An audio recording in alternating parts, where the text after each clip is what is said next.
Hey, this is Jim Rimbach with the Fast Leader Show, and I'm here at PACE's annual conference with Stuart Discount, who is the chairman of the board for PACE. Stuart, in your opening address on Monday, you talked about some of the direction that PACE is taking, and give us a lens into that. PACE is probably the only association out there that represents most contact center needs. We do a lot in compliance, a lot in advocacy, but we've always been basically penned as a outbound telemarketing association, and we're really not. We offer value to anyone who's got a contact center. That could be voice, that could be email, chat. It doesn't matter if it's outbound or inbound, sales, customer care. So we're expanding our mission because we need to get past this perception that's all we are, even though we've done a tremendous job in representing the outbound market through our advocacy and compliance products that we offer. Well, I think you can arguably say that,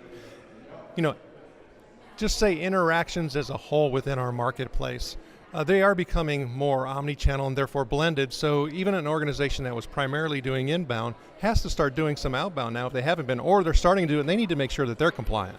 Right. There are some opportunities in areas where even if you're calling back a customer who called in, you have to know the rules, whether it's a cell phone, did they give you a written permission? So everyone really needs to know about compliance if you have a contact center.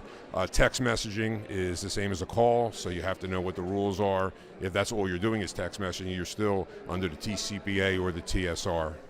Yeah, and I think for us, when you talked about the whole advocacy piece, that we have to be really mindful that the bureaucratics in our society can actually dictate what course of action we must take instead of the action that we would like to take. Right, and for that, our advocacy is extremely important. We don't employ paid lobbyists, but myself, our counsel for the association, and others go to Washington, talk to the regulatory bodies, talk to Congress about what makes sense. I mean, we all know that customer interaction is important. It's proper customer interaction. It's a good experience.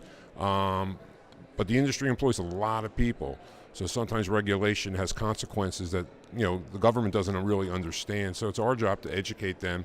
And that's what we spent the last year actually doing, is re-educating the regulatory bodies in Congress on what we do and how we do it, and that some of the regulations that are 25 years old now are just outdated because of technology. So we'll continue to do that, as well as expand our mission and value to operations within contact centers, how to run a good center, how to hire the right people, how to train the right people, which is equally as important because at the end of the day, the customer needs to have a great experience on every call. That's for certain. And we thank you for your service, and thanks for helping to guide this industry. And we wish you the very best.